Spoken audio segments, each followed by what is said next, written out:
আজকে ব্যাপারটা হচ্ছে আমরা এখন রাব্বানিতে আছি, ভালো দেখাচ্ছি আমি আর সাকিব। ব্যাপার হচ্ছে সাকিবের একটা ভিডিও ভাইরাল হয়েছে, ইতিমধ্যে সবাই জানেন। তো ছেলের 24 তারিখে বিয়ে, ও ভয়ে আছে যে শ্বশুর বাড়ির লোকরা দেখে ফেলে বিয়েটা ভেঙে যেতে পারে। সো দ্যাটস ওয়াই আমাদের আসলে ফালুদা খাওয়াচ্ছে যে ভাই আমাকে একটু সহযোগিতা করুন। ভাই আপনি বলেন, যারা যারা আপনার এটা আপনাকে ভাইরাল করেছে একটু বলেন।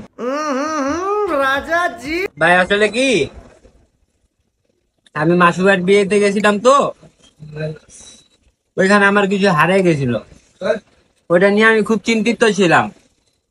তো ভাইরা বলছিল যে ভাই আপনি ওই চিন্তা করেন না, ওই চিন্তা থাকলে বিয়ার আমরা করতে পারবো, এনজয় করতে পারবো না।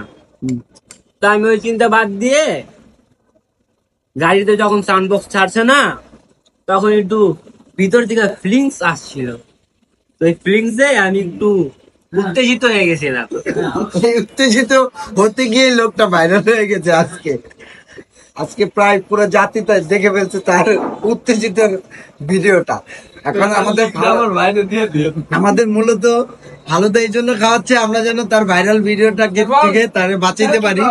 তার 24 তারিখে বিয়েটা যেন না ভাঙে। ভাই আপনারা সবাই আমন্ত্রিত, ভাই আমন্ত্রিত। যারা যারা শেয়ার মারছেন বলে দেন, যারা যারা শেয়ার মারছেন নাই প্লিজ, প্লিজ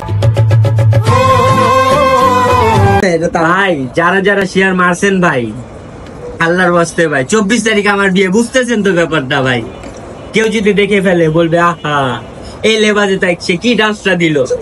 নাউজুবিল্লাহ ভাই। ঠিক আছে, আপনার একটু ডিরেক্ট সবাই বুঝে ফেলেছেন উনি কি বলতে চাচ্ছে। সাকিবের জন্য সবাই দোয়া করবেন। 24 তারিখে কি হবে এটা ভিডিও সহ আপনাদের দেখাবো ইনশাআল্লাহ। তারা ভালো থাকবেন। আসসালামু আলাইকুম।